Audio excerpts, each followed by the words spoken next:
Bwana Yesu asifiwe, tumsifu Yesu Kristo. Shalom watoto wa Mungu. Naomba nifundishe kitu kimoja ambacho kitakusaidia, okay? Kwa huu muda mfupi nimekuja nikagundua Wakristo wengi wanatembea kwenye laana. Na hizo laana wala hawazijui. Yaani unajua ni mbaya sana. Yaani kuna watu walitubu dhambi bila kujua dhambi ilifungua mlango wa laana. Kwa walivyoamini wamesamehewa dhambi zao, hawakujua kwamba kuna laana ndani ya dhambi ilikuwa imejificha na haijawaachia. Sasa nataka nikuonyeshe tu baadhi ya laana leo ambazo pengine uliwahi kufanya dhambi fulani ambayo ina laana. Yaani ninachokuonyesha ni kwamba ni dhambi ambayo ndani yake ina laana. Maana yake kama ulitubu unatakiwa kuomba rehema kwa ajili ya laana hiyo ifutike. Sasa laana inatofautiana na aina ya laana. Okay? So inategemeana na aina ya nini? Ya laana. Sisi tumeelewana. Na laana ni nini? Laana utaifahamu vipi? Laana inachofanya inaletaga ugumu. Baada ya laana ile ya bustani ya Eden, unaona Adam anaanza kula kwa jasho. Yaani laana inachofanya ni hivi. Kazi kubwa lakini unalipwa kidogo. Ukiona unafanya mambo mengi makubwa lakini matokeo au unalipwa kidogo, au unawekeza sana matokeo kidogo, maana yake kuna uwezekano mkubwa uko chini ya laana. Sasa laana inaweza katoka kwa Mungu mwenyewe kama kina Adam na Eva, sawa? Lakini laana inaweza katoka kwa mchawi. Andika hizo. Laana, aina ya kwanza ya laana ni laana kutoka kwa Mungu mwenyewe. Okay? Laana aina ya pili inaweza katoka kwa wachawi. Yaani wachawi wanakaa kwenye vilinge vyao huko. Okay? Alafu wanatamka maneno mabaya kwamba utazaa, utajifungua salama, ndoa itavunjika, hautafanikiwa kiuchumi, huduma yako itakufa, utakuwa mzinzi, utakuwa mswampaji, utakuwa unalala na kila mtu. Yaani unatamkiwa laana. Ukiona kitu fulani kinajirudia kibaya, nyuma yake kuna laana. Just andika hicho. Yaani ukiona kitu kibaya kinajirudia, maana yake kuna matamko ya laana yalitamkwa. Umenielewa? Unafika uchumi fulani, ukifika unashuka. Kuna laana ilitamkwa kwamba hamtavuka kiwango fulani cha uchumi. Sema amen. Okay, hiyo namba 2. Namba 3, laana inaweza katoka kwako mwenyewe. Yaani wewe mwenyewe unaweza kujilaani mwenyewe. Yaani umekula makande, umeshiba, alafu kakumbuka kwamba mwenye kodi kesho anakuja, mwenye nyumba anakuja kuchukua kodi yake, alafu nasema moyoni nasema kwa hali hii mimi kiukweli bora nife tu, maana hata hiyo hela ya kodi sina. Tayari umeachilia laana ya mauti. Umeshajitamkia mauti bila kujua. Na ngoja nikwambie, adui akitaka kuja huwa anaangalia mambo gani umejitamkia. Ni rahisi sana mchawi kukulaani au kukutupia roho ya mauti kama kila siku unasemaga bora nife tu, mimi bora nife tu, bora nife tu. Ni very easy. Yaani ni very easy. Lile ni shimo unaandaa ambalo baadaye inakuja kukufikia mwenyewe. So ya kwanza nimesema laana inaweza kutoka kwa Mungu mwenyewe. Namba 2 kwa wachawi. Namba 3 wewe mwenyewe. Yaani unajitamkia maneno. Wengine tulishashindwa shule jamani. Ushajilaani hapa. Mimi kwa hali kwa kweli mimi bora nisije nikazaa tu. Baada ya miaka kadhaa unahitaji mtoto, huoni mtoto. Mwingine anasema mimi kwa kweli sitakuja kuoa mpale. Kumbe mpale. Na adui wanawatafuta. Atahakikisha unaongea maneno ambayo yanakufunga. Kumbe huyo mpale ndo mkeo sasa, aliyeandaliwa kwa ajili yako. Kwa hiyo unakaa miaka na miaka huoni mme. Kila mtu anakuja anaondoka. Kumbe ushajilaani mwenyewe. Umenielewa? Ushajitamkia kwamba mambo mabaya. Maneno mengi sana. Hapa wanaonisikia wengi walishajilaani wao wenyewe. Asilimia kubwa. Kwa maana nimekwambia Wakristo wengi wanatembea na laana. Na ndio hizi ninazokuambia sasa hivi. Sijui unanielewa mtoto wa Mungu. Sawa? Yaani wanatembea kwenye laana. Mtu akiona tu kitu kigumu, kwa hali kwa kweli. Bora tu ningezaliwa hata mbwa Ulaya. Usiku na watu unakimbizwa na mbwa. Roho ya uzinzi, roho ya umaskini.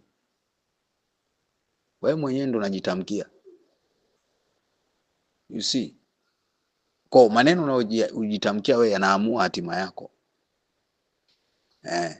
Na ukitamka tu kinyume na Mungu ishakuwa laana. Chochote unachotamka kinyume na Mungu anachokuwazia kimeshakuwa laana. Wana maandiko yanasemaje kwenye kitabu cha Yoeli? Aliye dhaifu na aseme ana nguvu. Kuna mahali wanasema, nadhani kitabu cha Ufunuo, japo wamekuita maskini lakini wewe ni nani? Ni tajiri. You see? Sasa wewe uko busy, mimi maskini tu. Si tumezoea umaskini. Unafikiri unataka huruma za watu wakuhurumie. Ndio maana nikwambie, mtu yoyote anayeishi kwa kutaka huruma za wanadamu lazima awe anaishi chini ya laana. Kwa sababu atasema mambo ya kujishusha ambayo wala Mungu hayaelewi. Akifikiri ndio watu watamuona mnyenyekevu. Huo sio unyenyekevu. Huko ni kukosa maarifa, aka ujinga. Sisema unajisifia sifia, lakini kwenye maombi yako unasema nini? Kwenye mawazo yako unasema nini? Sio kwa watu unafika unaambia mimi tajiri. Hiyo haina hata maana yoyote. Kwenye mawazo yako, huko kwenye mawazo yako. Na huko kwenye nini? Kwenye maombi yako unasema nini? Unawaza nini? Mtu mwingine maombi yake kila siku, Baba ninakuja, mimi ni mnyonge sana. Ni kweli, lakini hebu tumia neno la Mungu linavyosema. Kwamba ulichagua vitu vinyonge ili kuviaibisha vyenye nguvu. Na mimi umenichagua si kwa sababu ya nguvu zangu. Hapo unaongea na Mungu. Do you understand? Sio umekaa tu mwenyewe unajiwazia wewe. Maana yake wote unachofanya nini? Unajitamkia laana bila kujua. Sema haleluya. Sisi tunaelewana hapo. Laana nyingine, sasa hapa sijaandika mahali popote. Kwa hiyo andika itakusaidia. Laana nyingine ni laana ya kuhani. Hii naiweka kabisa special. Laana ya kuhani. Hii my friend, hii laana iko njia tofauti. Kwa mfano, wengine wanatembea na laana za makuhani, ama kuhani wa Mungu au wa shetani, wote laana ziko pale pale. Yoyote ambaye analala na kuhani wa Mungu au wa shetani analaaniwa. Umenielewa? Yaani anazinzi. Achana na mke au mume. Naongelea mtu ambaye sio mke wala sio mume. Umenielewa? Umeenda kanisa fulani hivi, unasali, mara ushamtamani huyo padri, huyo mchungaji, unaanza kujipeleka. Mara leo na sadaka baba. Umejipeleka leo, kesho tena, kumbe unamtafuta. Wewe sasa ujui kama shetani ndo anakusukuma. Unaanguka naye. I'm telling you, wadada wengi wao. Kama unanisikiliza hapa hujaolewa mpaka leo na umri umeenda. Alafu uliwahi kulala na mchungaji au padri, nitafute tu, nitakusaidia. Nitakupa maelekezo mazuri sana. Wengi ambao wanaanguka kwenye uzinzi na wachungaji, makuhani hawa, mapadri, maaskofu, wengi wao maisha yao ya ndoa yanakuja kuwa na shida. Hata akija kuolewa ni shida. Anaonekana kama takataka, ile laana inamfuatilia. So laana ya kuhani, cha kwanza ni kuzini naye. Umeelewa? That's why ukiwa ni mwanamke, kuhani sio rafiki yako. Kuhani sio rafiki yako. Wala kuhani sio kaka yako, sio baba yako. Kuhani ni kuhani. Tena ametengwa kwa ajili ya kazi ya Mungu. Tumeelewana? Ndio maana wengine unakuta una ndugu yako unasikiaga ni kuhani au mchungaji, anaombeaga watu wanafunguliwa. Wewe unakaa uvimbe tu mpaka leo akajaisha. Unasemaga tu kaka na mimi niombee sasa. Paka umemuona kuhani ndo atakusaidia. La sivyo huo uvimbe utadumu hapo. Hasa wake za watumishi hawa wachungaji. Usipojua kwamba huyo sio mume wako tu, ni kuhani, ukashindwa kumpa nafasi ya ukuhani, ukaona muita tu Baba John, utachelewa sana. Utapigwa tukio, hapa atakuombea wala hakuna kitakachotokea. Ni muhimu. Cha kwanza ni kuzini. Cha pili ni kusengenya. Kusengenya. Kilichomkuta, kumbuka ukoma ilikuwa ni laana. Yaani ulikuwa ukionekana una ukoma ni kwamba umelaaniwa. Kwa Miriam anapiga story na Haruni, wanamsema kaka yao Musa vibaya. Alafu Mungu anachukia. Ni kweli walisema ukweli, sio walisema uongo. Lazima ujue si ni kweli jamaa alikuwa ameoa mke wa Kushi. Mwanamke wa Kushi, ni kweli. Na ni kweli mfano Miriam, si alikuwa nabii? Maana yake alikuwa anaweza kumsikia Mungu. Anasema kwani yeye tu ndo anaweza kusikia? Mbona hata sisi tunaweza kumsikia Mungu? Umenielewa? Ni kweli ni nabii, ndio maana aliitwa nabii, maana anaweza kumsikia Mungu kwenye Agano la Kale, lakini ilikuwa hivyo. Sisi tumeelewana. Lakini alifanywa nini? Alipigwa ukoma. Haruni kilichomsaidia ni kwa sababu ya ule ukuhani. Nataka niwaambie na hapa sasa watu wengi hawajui. Yaani Mungu hawezi Mungu kwa mfano kama mimi si ni kuhani. Usifikiri Mungu anaweza kukuletea tu madhaifu yangu mimi eti alafu anajua kabisa kichwa kivuruge. Anaheshimu sana makuhani wake. Hata kama huyo kuhani ameshamwacha, utashangaa kuna namna anamfichia mambo yake. Kwa mfano, Eli alikuwa ameshakosana tayari na Mungu, kuna namna kwa sababu ya watoto wake. Umenielewa? Lakini siku ambayo anamuita Samueli, alipokuwa Mungu anamuita Samueli, alitumia sauti ya Eli. Umenielewa? Na kuna wengine nadhani nimewahi kusikia huko. Unaweza kuwa kwenye maombi ukasikia sauti kabisa ya mtumishi. Okay? Sasa kuhani akikosea, huo ugomvi ni kati yake na Mungu. Hapaswi kuingilia mtu mwingine hata kama ni kuhani mwingine. Si kama unanielewa mpaka hapo. Watu wengi wamewasengenya mapadri, maaskofu wao huko, wachungaji. Alafu kilichowakuta ni nini? Laana. Wanaona lakini ni kweli wanafikiri kwamba kwa sababu amekosea kweli eti wana haki ya kumsengenya. Sio kweli. Kumbuka kuna dada mmoja niliwahi kumpa haya maelekezo. Walikuwa wanazungumza mambo fulani kuhusu kuhani fulani. Mkali sana. Kwanza sisi watu wazima, kwa nini anatufanyia hivyo? Kwa nini anatufanyia hivyo? Hatuheshimu. Okay, wamekaa vikao wanaongea vitu kama hivyo. Yule mtumishi akawa amewaambia. Sasa wao walichukulia kawaida kama wewe ambavyo unaweza kuwa unachukulia kawaida. Kaambia muombeeni, ombeni toba. Serious. Wakasema tu yale maombi, Baba anakuja mbele yako nisameni nimemsema vibaya mtumishi wako. Dakika 10 umemaliza. Amen. Sasa kuna siku wakati anaendelea vile akaota ndoto, anaambiwaje, kwa nini wewe umemsema mchungaji wako vibaya? Maana yake kuna laana inakufuatilia. Akamtafuta yule mtumishi akamwambia, wakati anamwambia yule mtumishi ndo akaona amevalishwa maviatu kwenye miguu mazito. Maana yake ni hivi, maisha yalikuwa yanaenda lakini pole pole, yani hatua zake. Yani sawa na mtu aliyevaa viatu vizito. Maana yake ni nini? Anatembea pole pole, hawezi akakimbia. Maana yake ni nini? Hatua zako kwenye maisha zinakuwa zimefungwa. Ya sio kufungwa usiende, ila zimefungwa uende pole pole. Ndio kazi ya laana hiyo. Maana yake hatua moja tu kupiga unatumia nguvu. Laana kazi yake huwa ni hiyo. Kila kitu unachokifanya kwa ugumu. Maana yake una viatu vizito. Umeelewa? Unafanya kazi ngumu lakini malipo kidogo. Au unafanya kazi ngumu au unalipwa lakini yani hiyo kazi unateseka mpaka unakuja kulipwa hiyo hela. Umenyooshwa. Kama ni kazini, kila mtu anakupiga vita. Hata ukija kupokea hiyo hela, ndugu yangu, choka mbaya. Amen. Hiyo ni laana, hii ya kusengenya. Kumbuka kuhani hakosei, padri wako hakosei. Anakosea ndio, yani wewe sikiliza, anakosea mbele za Mungu na ugomvi wake ni yeye na Mungu. Hivi vitu unajua watu ukiwafundisha wenye viburi, huwa wanaona kama watumishi na wenyewe wanajisogezea kwao. Soma Biblia, kwani Musa alikuwa hajakosea? Alikuwa amekosea. Kwa nini sasa Mungu akumkemea Musa? Sio Mungu ana upendeleo. Hizo ni protocol kwenye ulimwengu wa roho. Usifikiri ndo ataenda mbinguni na ujinga wake huo, no. Motoni kama kawaida. Motoni sasa huko hamna ukuhani. Amen. Lakini huna haki hiyo.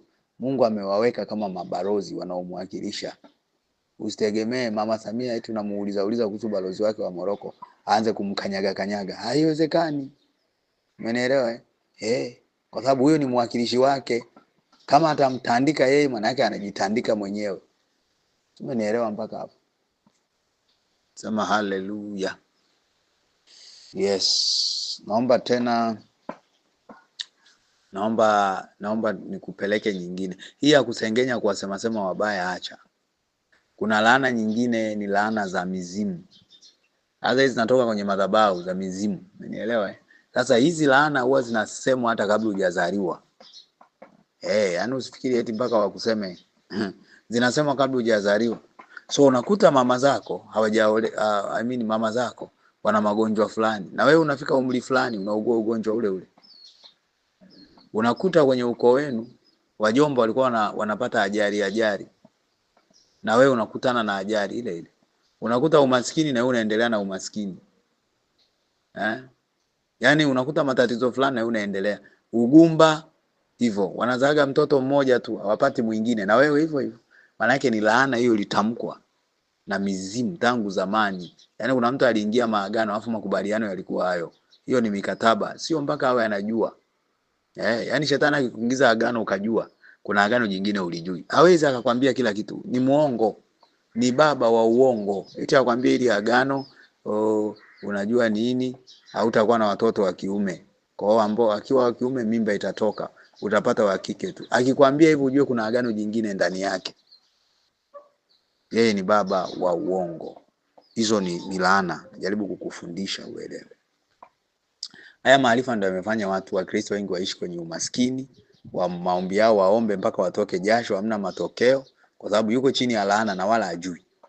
Haya laana nyingine sasa. Laana zingine ambazo watu wanaziokota kizembe ni kuishi vibaya na watu wengine. Yaani mtoto wa mtu unamnyanyasa, amekuja house girl hapo, unapiga, unafanya hiki, unamtesa. Wengine ni mke na mme, unamtesa mke wako, unampiga, unafanya hiki na hiki, then unafungua mlango wa laana. Hata kama wewe haitakukuta, laana inalisishwa. Si tunafahamu hilo? Laana inatoka kizazi hadi kizazi kama baraka zilivyo. Maana yake unakuja unashangaa na mtoto wako ni makonde tu anapigwa. Kama ni mwanaume na yeye anapiga. You see? Umeelewana mpaka hapo? Wengine laana walizipata wapi? Kwenda kwa waganga, kuloga watu. Unashangaa kila mtu ni adui yako tu. Umeelewa? Ndio maana Kaini akaambiwa kila mtu atakayekuona yaani Kaini alipewa laana moja hivi mbaya, kwamba kila mtu atakayemuona atafikiria kumtwanga tu. Sisi tumeelewana mpaka hapo. Kuna watu wana hiyo laana wanatembea nayo. Kwa sababu gani? Wao kila mtu aliye karibu yao akiona anafanikiwa anaenda kwa mganga. Wanaenda kuloga. Kila mtu akiona anainuka ni kuloga. Anakuja anapata mtoto hapendwi. Kila mahali hana kibali. Watu wanamchukia. Shuleni hawampendi, wapi? Kumbe kuna laana anatembea nao, nuksi na mikosi. Imetokana na mzazi. Alikuwa anaenda kwa waganga kuloga watu. Wengine mtu akisimama kidogo umeenda kutoa sadaka ya ng'ombe. Baadaye laana ile inatembea hadi kwenye kizazi chako. Unaanza kuzaa watoto wenye sickle cell. Sio kila sickle cell ni ugonjwa. Zingine ni laana. Hasa hawa ambao hizo wamelala na hao ambao wanalala na waganga au walikuwa wanatoa sana sadaka kwa waganga. Wanazaga watoto wenye matatizo ya magonjwa ya damu. Sisi tumeelewana mpaka hapo. Hao wanaomwaga damu za watu. Mfano mganga mara nyingi ukikuta waganga wengi watoto wao wana matatizo kwa sababu ya zile damu wanazomwaga. Wanakuwa hatiani, wanazaa watoto wako hatiani. Mtoto anatembea na laana za magonjwa, laana za ajabu. Sisi tunaelewana watoto wa Mungu. Kwa laana unaweza kuona ilivyo pana kiasi hicho. Yaani kuna watu wanajisifiaga hadi leo alilala na mchungaji fulani. Mungu tusamee. Mbele za watu yule nishapita naye. Ujui unazidi kuprovoke laana, unazidi kuitia nguvu na ichochea hiyo laana. Utashangaa upati mtu wa kuoa wala kuolewa. Utashangaa kila kitu unachofanya kinafeli. Unaanza kumlaumu Mungu. Mbona Mungu unioni? Hujatubu serious hata kama ulitubu. Alafu wengine walitubu eti laana sio dhambi ya kawaida. Laana ni matokeo ya dhambi fulani. Umenielewa? Ngoja nikwambie, Mungu anaweza kukusamehe dhambi lakini laana ikabaki. Kilichomkuta nani kwa mfano? Musa. Baada ya kuwa amefanya kinyume na Mungu alichomuelekeza akapiga mwamba mara 2. Sio kwamba hakusamehewa. Umenielewa? Alisamehewa lakini adhabu ilikuwa nini? Kufa. Sisi tumeelewana mpaka hapo. Unaweza kusamehewa lakini adhabu ikawa laana.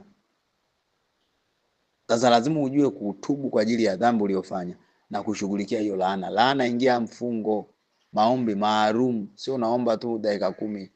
Amen. Sasa laana zinategemea. Kwa mfano, kama laana ni ya kumsema mtumishi na yuko hai, nenda kamuombe msamaha yeye, mwambie niombe. Nilikusema hivi na hivi, then atakuombea. Ndicho kilichotokea kwa Ayubu na marafiki zake, kwa Ibrahimu, kwa Isaka. Umenielewa? Yes, kwa hiyo wanakuja wanafanyaje? Ndio maana hata baada ya Musa kuwa walianza kumuomba. Nadhani Nadhani ni Musa walianza kumuomba awasamee, kitu kama hicho, awaombee, kitu kama hicho. I think so. Aha. Kwa hiyo kuna aina ya laana ili ifutike.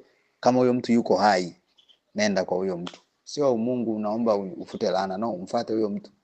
Mwambie akuombee.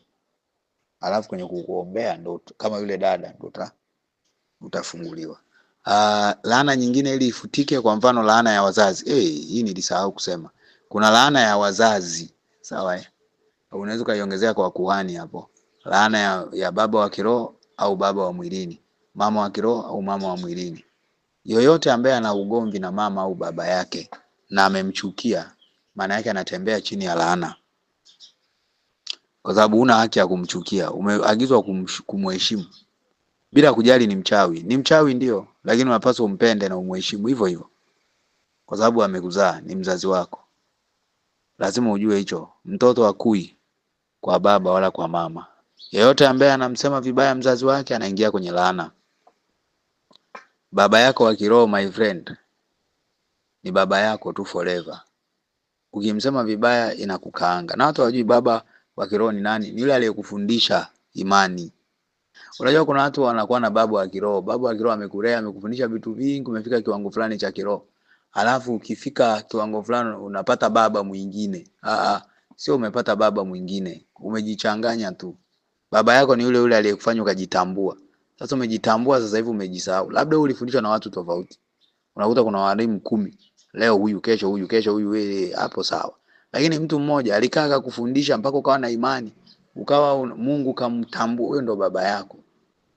Akija mtu mwingine, huyo sio baba, my friend. Huyo ni mwalimu. Kwa maana Paulo anasema mna walimu wengi lakini baba yenu ni mmoja. Huyo baba yupi? Wa kiroho. Sisi tunaelewana mpaka hapo. Sasa yule ukikosana naye ni mbaya sana. Yani ile laana huwa ni mbaya. Alafu yule hata akikosea, ndio yale niliyosema ya kuhani.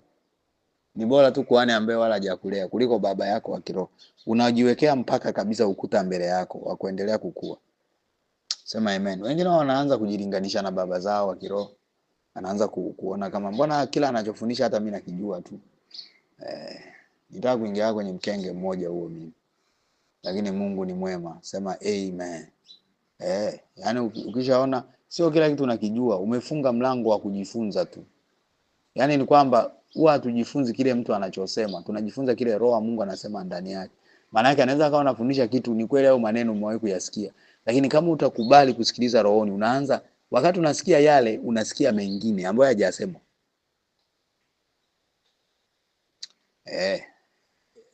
Paka uelewe hii kitu ndio utaona.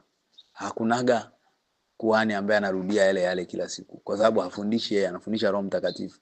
Kama ambavyo Biblia maandiko yanasema hivi, lakini unaweza kaelewa zaidi ya alivyo pale.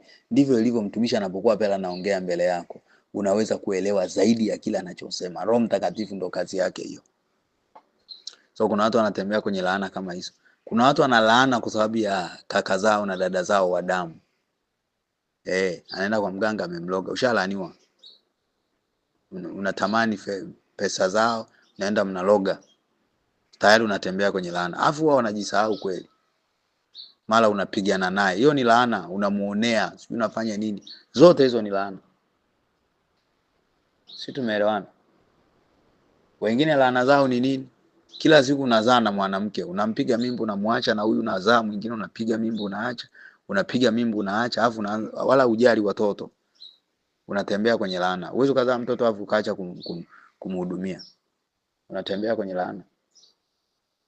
Laana nyingine ni za kutoa mimba. Hizo ni laana. Laana nyingine ni ya kutoa mimba. Kuta dada watu wametoa mimba na wala hajawahi kutubu serious. Hapo omba rehema afu omba kinyume na laana kwa sababu umetoa mimba. Sema haleluya. Ni muhimu sana. Sawa Wengine laana wamezipata kwa waganga kwa sababu amelaniwa mtu yule amtegemeaye mwanadamu. Na moyoni mwake amemwacha Bwana, ameweka matumaini kwa watu. Wengine kazi yao wa machawa hawa. Yaani mtu anamtegemea mtu kiasi kwamba huyo mtu anakuwa Mungu kwake. Akimwambia usiende kanisani haendi. Hawa masponsor. Watu wanatembea na laana za ajabu ajabu. Umenielewa? Unaweza kusema sasa mbona karibu kila mtu kalaaniwa? Sio kila mtu. Tatizo unajiweka kwenye makundi ya watu ambao hawapo huko ulipo wewe. Unajua kuna watu huwa wanakuambia huwezi ukaishi bila dhambi bwana. Yaani wewe kwa sababu unaishi dhambi kila siku unazikuangua. Haina maana na wenzio wanaishi hivyo. Usiwaunganishe wenzio kwenye mambo ambao hawapo. Mungu atusaidie sana. Kwa hiyo ni jambo ambalo kila mmoja lazima atambue, ajifunze. Nimekufundisha hili somo. Roho Mungu amesema tu hapa imebidi nianze kukufundisha hapa. Lakini ukiliandika vizuri vitakusaidia sana. Saidia watu wengi. Watu wapo kwenye vifungo vya laana wengi sana. Vifungo vya laana, wanatembea chini ya vifungo vya laana kwa sababu hawajui hata hizo laana ni nini. So wanafanya sana kazi, wana malipo kidogo. Au kitu kile ambacho analipwa lakini ndani anaanza kuongezeka mambo. Wewe kila siku umechoka tu. Kila siku umechoka. Wewe sio mpango wa Mungu. Mungu hakutuumba ili tuje tuteseke duniani. Umeelewa? Ukiona unateseka laana. Yesu alikuja kuondoa hiyo laana. Laana ilifanya kuwe hata hali zenyewe kalaaniwa. Watu wanalima lakini mavuno kidogo. Kwa sababu gani? Ile laana. Kula kwa jasho hiyo ilishapita. Hiyo ilikuwa ni laana. Sio unakula kwa jasho unafikiri mpaka leo tunakula kwa jasho wewe. Tunakula kwa akili my friend. Sio kwa jasho. Angalia hizo kazi za jasho. Unataka kujua ni laana. Wengi wanaopiga kazi za jasho wanalipwa kidogo kuliko watu ambao hawatumii jasho. Wamekaa tu anabonyeza kikompyuta milioni 2. Unadhani huyo nadhani ana dhambi mbele za Mungu? Hamna. Mungu hakukuumba ili uteseke. Unafikiri kwamba ni kufanya kazi kwa jasho, kuteseka basi ndo utakatifu? Mungu atusaidie. Hamna. Yesu alivyokuja alikuja kuturudisha Edeni. Alitutoa kwenye hali zilizolaniwa, alitutoa kwenye kula jasho na nini? Alitutoa huko. Sisi tumeelewana mpaka hapo?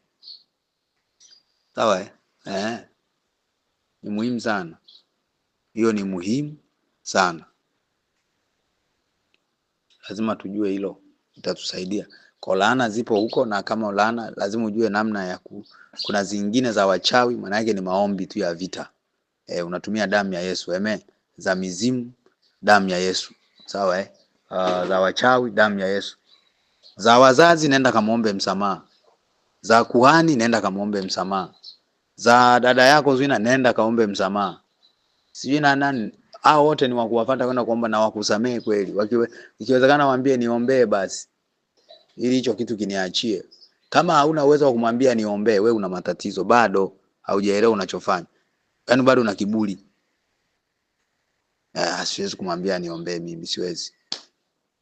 Kiburi. Alafu watu wengi wana viburi na hawajui hata kama wana viburi. Maana nikamwambia kiburi ni nini? Kiburi ni kutafsiri unyenyekevu kama ujinga. Unaona watu wananyenyekea, alafu unaona kama wana matatizo, wewe ndio una matatizo na hujajua. Kuna mtu tu anashangaa, mnamhitaji baba mtoto mdogo hivi. Baba mdogo hivi. Kisa tu ana watoto kama wewe, hawezi kukuita baba. Do you think ubaba ni umri? Ubaba wa kiroho sio wa umri my friend. Haleluya. Ubaba una tafsiri nyingi sana. Mfano baba ya Mungu hiyo ni ya kipekee. Source, chanzo. Sisi tumeelewana mpaka hapo.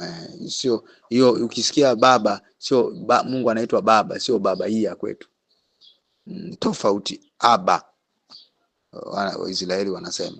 So Mungu atusaidie. So hizi nilikuwa sijaliandaa hili somo. Kwa sababu nikiliandaa usifikiri eti tutamaliza hapa. Nikisema niliandaa hili tutasoma wiki nzima, okay?